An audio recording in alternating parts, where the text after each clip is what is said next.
Começa agora o FPA no ar. Ciência e arte para informar. Um programa da Universidade Federal do Pará em Castanhal, em parceria com a Atlântico FM.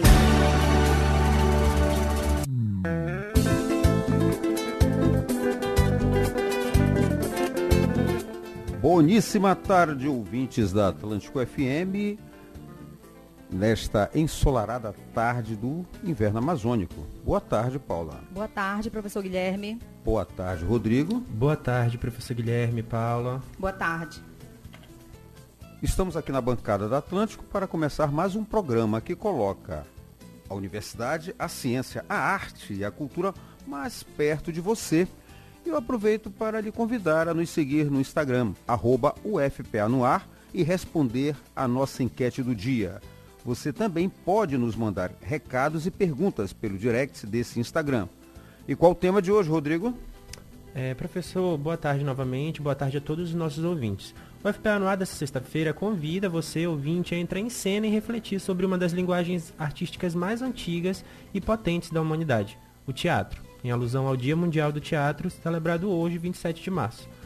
Então, o programa de hoje destaca essa arte como espaço de expressão crítica e construção coletiva de sentidos.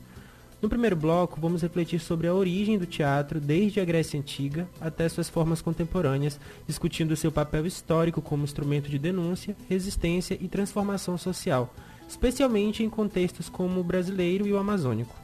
No segundo bloco, a conversa segue com a professora Patrícia de Lima Grigoletto, graduada em teatro pela Universidade Federal do Pará e também formada em estudos artísticos pela Universidade de Coimbra, em Portugal. Com ela, vamos discutir o teatro como linguagem educativa, suas possibilidades na formação de sujeitos críticos e sensíveis, além de compreender os desafios da prática teatral na educação e na cultura. E no último bloco, você confere a nossa agenda cultural com eventos e iniciativas que valorizam a arte, a educação e a participação social na região. Se você nos ouve pela 105.1 FM, não desligue o seu rádio. E se acompanha pelo site atlanticofm.com.br, fique com a gente porque o programa de hoje é um convite para pensar o teatro não apenas como espetáculo, mas como prática viva de diálogo, criação e transformação social.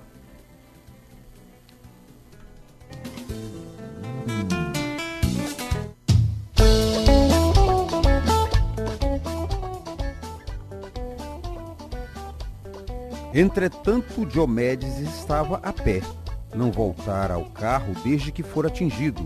Assim que Pândaro e Enéas, no transporte deste último, partiram em sua direção, o cocheiro alertou: 2 inimigos vêm contra nós. Seria preferível voltarmos ao carro a fim de enfrentá-los.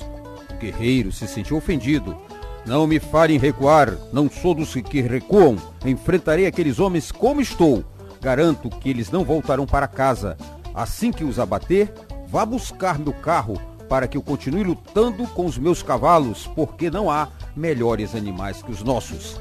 São da mesma raça que o próprio Zeus ofereceu ao rei Tros, filho de Erictônio, justamente o homem que deu o nome a Troia.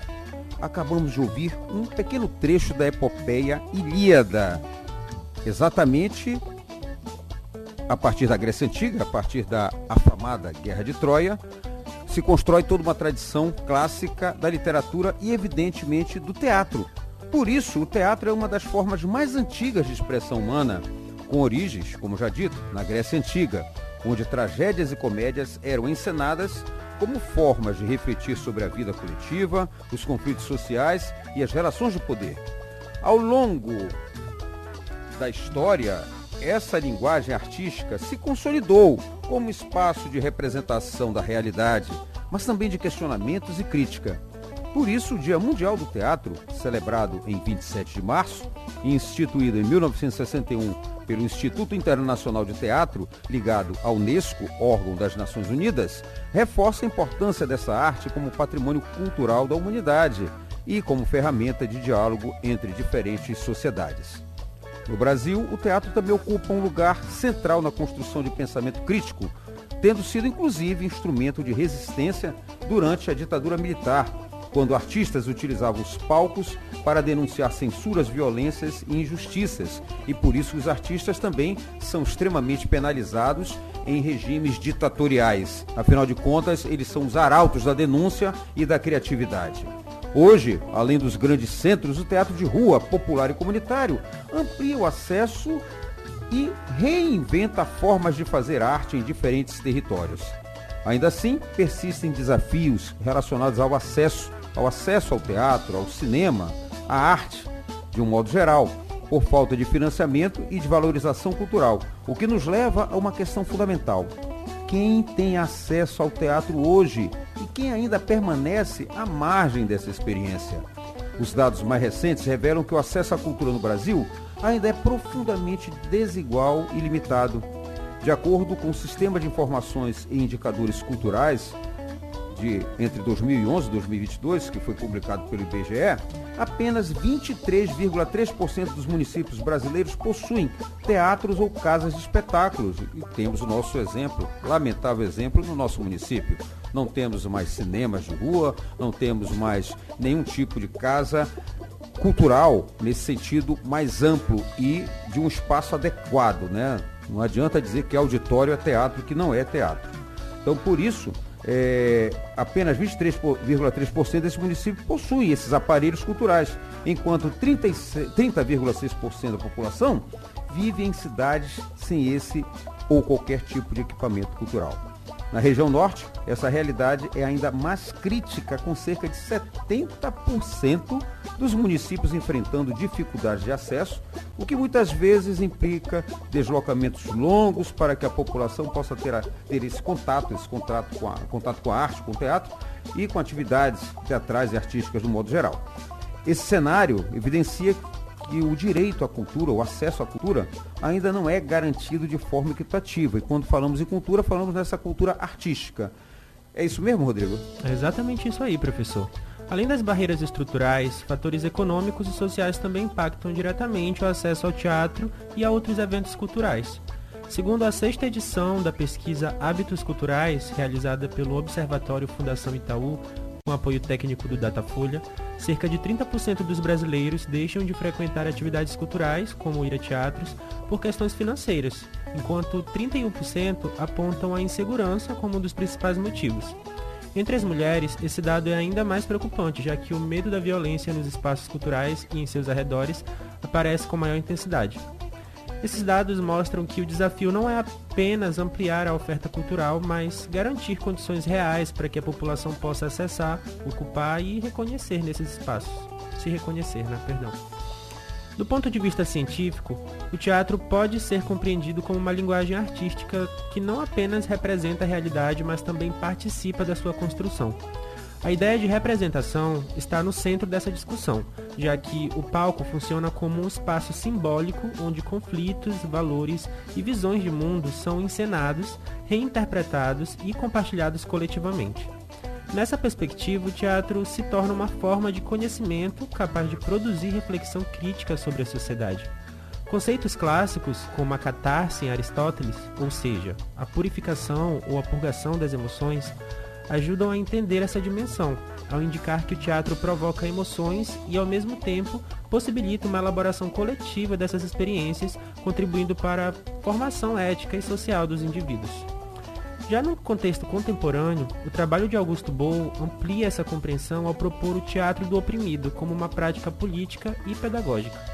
Nessa abordagem, o espectador deixa de ser passivo e se transforma em espectator, ou seja, espectador e ator ao mesmo tempo, participando ativamente da cena e refletindo sobre a sua própria realidade. Com isso, o teatro passa a ser um ensaio para a ação social, promovendo diálogo, consciência, crítica e transformação. Além disso, ao valorizar o corpo como linguagem, por meio da performance, da expressão e da presença, o teatro se reafirma como espaço de construção de sentidos, onde arte, sociedade e experiência humana se entrelaçam. O corpo em cena comunica, denuncia, resiste e cria, tornando-se também um território político. Dessa forma, o teatro não só reflete a realidade, como atua diretamente sobre ela, contribuindo para processos educativos, formativos e emancipatórios. Em contextos como o brasileiro, e especialmente o amazônico, essa dimensão é ainda mais relevante, pois permite que diferentes sujeitos, histórias e experiências ganhem visibilidade, fortalecendo a cultura, a identidade e o direito à expressão. Professor Guilherme, de que forma a UFPA contribui para essa discussão? A UFPA, ela tem uma riqueza teatral, né? E eu diria que essa riqueza se reflete muito a partir dos docentes que já transitaram por essa instituição e que marcaram, não apenas enquanto pensadores do teatro, como o professor Cláudio Barradas, mas também como atores. A professora Zélia Amador de Deus, que já foi nossa vice-reitora, ela inicia no teatro exatamente nessa transição, na abertura política no Brasil. Atualmente, eu posso fazer rápida referência, existe uma gama de professores que desenvolvem atividades teatrais, não apenas como docentes, mas como artistas, né? Como você falou, atores, né? Como o José Denis e também a Inês Ribeiro, que participam da Escola de Teatro e Dança da UFPA. Mas no contexto da Universidade Federal do Pará, o teatro se consolida como um campo fundamental de formação artística, de reflexão crítica e produção de conhecimento para a região, para a Amazônia. A Escola de Teatro e Dança, como eu já me referi há pouco, criada na década de 60, é bom que lembremos também de Maria Silvia Nunes, esposa do grande filósofo Benedito Nunes. Maria Silvia foi uma grande entusiasta e estudiosa do teatro, né? Eles iniciam a escola de teatro na Universidade Federal do Pará, que está no norte do Brasil. Então, essa escola, que é dos anos 60, representa um marco da institucionalização do ensino das artes cênicas na região, contribuindo para a formação de atores, atrizes e educadores comprometidos com as realidades locais. Ao longo de sua trajetória, a escola tem ampliado o acesso à educação estética e fortalecido a relação entre arte, sociedade e território, reafirmando o papel da nossa universidade, da universidade pública, na democratização da cultura. Então, esse percurso histórico é aprofundado, por exemplo, na dissertação da Ana Maria Gama, de 2019, que analisou os sentidos socioculturais do ensino de teatro em Belém a partir da experiência da própria Escola de Teatro e Dança da UFPA. A pesquisa evidencia como a formação teatral na Amazônia está diretamente ligada à construção de memórias, identidades e práticas culturais, ao mesmo tempo que denuncia o apagamento histórico dessas experiências nos estudos acadêmicos. Eu me lembro, eu cheguei até a orientar o trabalho do José Denis, e ele falava exatamente sobre essa trajetória, esse apagamento do teatro, né, e trazendo a memória, evidentemente, dos espaços teatrais em Belém. Então, ao recuperar esses trabalhos presentes na UFPA, ao recuperar documentos, narrativas e trajetórias, também contribui para valorizar o teatro paraense como essa parte essencial da historiografia das artes no Brasil. Muitas vezes se pensa que não se fez ou não se faz arte teatral em Belém, no Pará, né, na região amazônica, mas esses estudos apontam exatamente na direção contrária, por essa recuperação. E com isso a gente passa a reforçar a importância de preservar e fortalecer esses espaços de criação e de formação, tanto os espaços da cena, quanto também os espaços de formação como as escolas. Pensar o teatro, então, no Brasil contemporâneo exige encará-lo não apenas como essa manifestação artística, mas como um campo atravessado por disputas políticas, econômicas e sociais, que definem quem pode produzir, acessar e se reconhecer nessa linguagem. Tudo isso implica reconhecer a urgência de fortalecer políticas públicas estruturadas para a cultura, que garantam o financiamento contínuo, descentralização de recursos e ampliação dos equipamentos culturais. Como falei há pouco, como nós falamos aqui neste programa, Castanhal, uma cidade de médio porte, não tem uma sala de espetáculo, né? Isso é muito grave. Então, democratizar o acesso ao teatro não é apenas levar espetáculos a novos públicos, mas criar condições materiais para que diferentes sujeitos possam produzir suas próprias narrativas, suas histórias. Afinal de contas, existem fazedores da arte na nossa região, evidentemente, né, na nossa cidade, que precisam ocupar os espaços de criação e disputar sentidos sobre a realidade. Nesse cenário, valorizar artistas locais, então, os grupos independentes, as iniciativas comunitárias, torna-se fundamental para romper com a lógica concentradora que historicamente marcou o campo cultural brasileiro. E aí vai uma dica também para as pessoas que ou estão iniciando ou já estão nessa seara há muito tempo, que existe o Plano Nacional, o Programa Nacional Aldir Blanc de financiamento artístico no modo geral, né? Desde as chamadas artes clássicas até o que a gente pode chamar de cultura popular, certo? Então, com isso, mais do que uma forma de entretenimento, a gente pode dizer que o teatro se afirma como uma prática social profundamente ligada à formação crítica, à produção de subjetividades e à construção coletiva de sentidos. Ao colocar em cena conflitos, experiências e perspectivas diversas, o teatro amplia a capacidade de escuta, provoca deslocamentos e tensiona estruturas naturalizadas, contribuindo assim para processos educativos que vão, evidentemente, para além da sala de aula. Você concorda, Rodrigo? Com certeza, professor.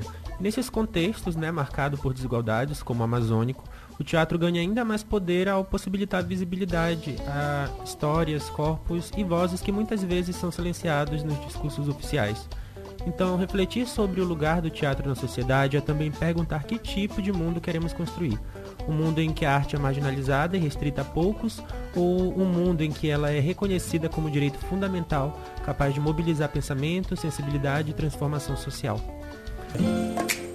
Olá, chegamos ao nosso segundo bloco e agora a conversa continua com quem vive o teatro na prática, na formação e na criação artística também.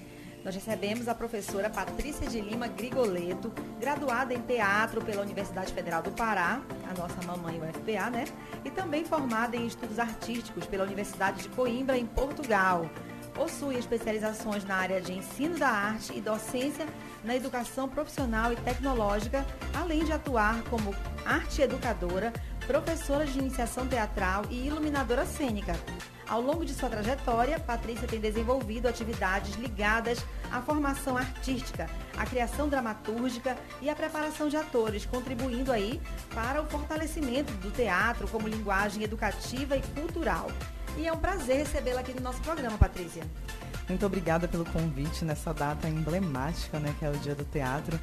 Aí saúdo a todos os ouvintes, da rádio e agradeço o espaço, a parceria da universidade, que realmente foi a mãe, Foi onde eu cresci, desenvolvi muito das técnicas, conheci todos esses teóricos maravilhosos do teatro, onde eu desenvolvi quanto ser humano, quanto ser crítico nessa sociedade e não me arrependo em nada das escolhas que eu fiz. Hoje é um dia também muito importante, hoje fazem 13 anos da minha formatura, que a minha turma escolheu se formar no Dia do Teatro, justamente por ser essa data importante e a nossa turma escolheu esse momento para festejar e se tornar algo mais bonito ainda para todos nós. Olha que legal e conhecer essa particularidade da sua vida. Então, nós vamos aqui à nossa primeira pergunta, Ao longo do primeiro bloco, Patrícia, nós discutimos aqui que o teatro, ele tem essa linguagem que ultrapassa o entretenimento e se coloca como um espaço de reflexão. Então, a partir da sua experiência como arte educadora, como o teatro contribui para essa formação crítica e sensível dos indivíduos? Qual é a sua visão sobre isso? Então, o teatro, quanto linguagem artística, ele tem um potencial formativo muito abrangente, onde a gente trabalha tanto a questão emocional quanto a questão física das pessoas e essa prática convida o praticante a se envolver, a se permitir, a olhar de uma maneira diferente o mundo e a si mesmo. Então, esse autoconhecimento, ele favorece em todos os aspectos da vida e torna esse indivíduo como um ser mais sensível, mais empático a todas as situações do cotidiano. E quando a gente fala sobre essa questão formativa, arte e educação, não tem como a gente abandonar os nossos teóricos, como Augusto Boal, que traz no Teatro do Oprimido esse protagonismo para os praticantes do teatro, e isso envolve demais e desenvolve demais a gente por se colocar dentro da cena, se colocar no lugar do outro, e esse momento faz com que a gente desenvolva outros aspectos críticos também da nossa realidade. E quando a gente fala de educação, também Paulo Freire traz essa educação onde protagoniza o aluno, e é importante, dentro desse processo educativo, também os exercícios teatrais. Viola Spolen traz muitos exercícios que dá para se fazer em sala de aula e também em outros grupos, né, também em centros comunitários, em outros ambientes, para que as pessoas consigam desenvolver o seu protagonismo e assumir esse lugar dentro da sua própria história. Então, o teatro é fundamental para a formação humana. E, Patrícia, bom, obrigado mais uma vez pela tua presença aqui. A gente fica muito sensibilizado porque, como você falou, né, 13 anos da tua formatura e nada mais simbólico do que estarmos na data, né? Festejando a formatura dos 13 anos, mas também festejando o teatro. Então tem tudo a ver, né? E já que estamos falando em formatura, em formação, eu te pergunto, já que a tua trajetória traz um pouco o teatro, tanto como essa prática artística, enquanto fazedora do teatro, enquanto atriz, né, mas também enquanto uma docente que se dedica à formação teatral. E aí eu te pergunto, quais esses principais desafios que ainda se puseram e ainda hoje se colocam, e as possibilidades, evidentemente, a partir dos desafios, para trabalhar o teatro como essa linguagem tão ampla, diria interdisciplinar, como essa ferramenta pedagógica. Quais são, então, esses desafios, essas possibilidades, especialmente no contexto educacional? Aí são vários pontos bem interessantes, né, para a gente trabalhar. Eu trabalhei alguns anos dentro mesmo da linguagem teatral como formativa, e hoje estou novamente dentro do ensino regular. Então a gente passa por esses caminhos todos. A disciplina de artes, ela é uma disciplina fundamental na formação dos indivíduos, porque trabalha essa sensibilidade, essa criticidade do aluno no desenvolvimento quanto ser humano mesmo. Mas a gente tem essa carência, tanto de espaços, porque a gente acaba tendo que dar conta de muitos conteúdos que já vêm programados, né, para dar conta. A gente acaba trabalhando dentro de uma sala de aula convencional, com 50 minutos de aula, que só o tempo de mandar afastar as cadeiras já leva um tempo da aula, para mandar os meninos se concentrar, já é uma outra demanda. Não é nem anfiteatro, nem palco italiano, né? E aí complica bastante até gerar essa experiência que realmente ela é interdisciplinar, porque trabalha diversos aspectos da humanidade, né? E aí a gente tem esses problemas, a falta de espaço adequado, de um laboratório, de onde as crianças, os adolescentes possam experienciar de fato o que é um exercício teatral. A gente também tem esse problema, né, da carga horária dentro da formação básica, que limita demais o ensino da arte. Não digo que precisa diminuir carga horária de outras áreas do conhecimento, claro, não. Mas a gente percebe, né, essa diminuição cada vez mais desse espaço, dessa disciplina que é tão fundamental para o desenvolvimento dessas crianças, para adultos, né, pensantes, críticos da sua realidade, sabendo se posicionar. E a gente vai vendo essas políticas diminuindo esse espaço cada vez mais.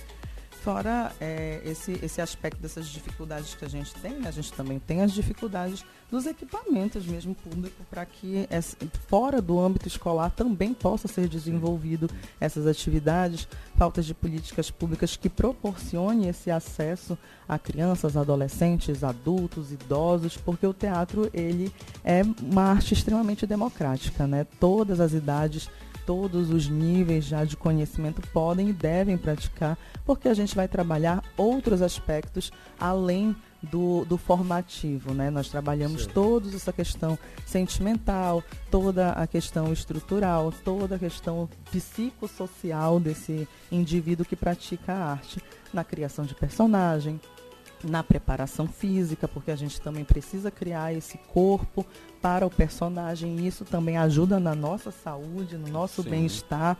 Então tem várias limitações que a gente vai encontrando ao longo do caminho, que não nos permitem ter também esse acesso a essa prática. E quando ele acontece, às vezes é para um público muito específico. O pessoal pensa, vamos colocar teatro para crianças.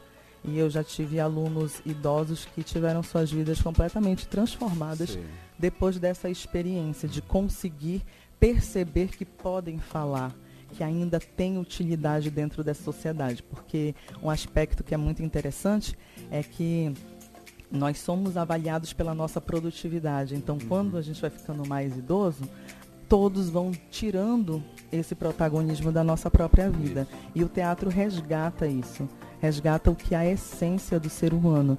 Então, ele é realmente para todas as idades e, infelizmente, a gente ainda não tem esses espaços para que as pessoas possam praticar a arte teatral e descobrir que o teatro, ele é vida, literalmente é vida. Então, mais do que formar atores, é formar seres humanos, né?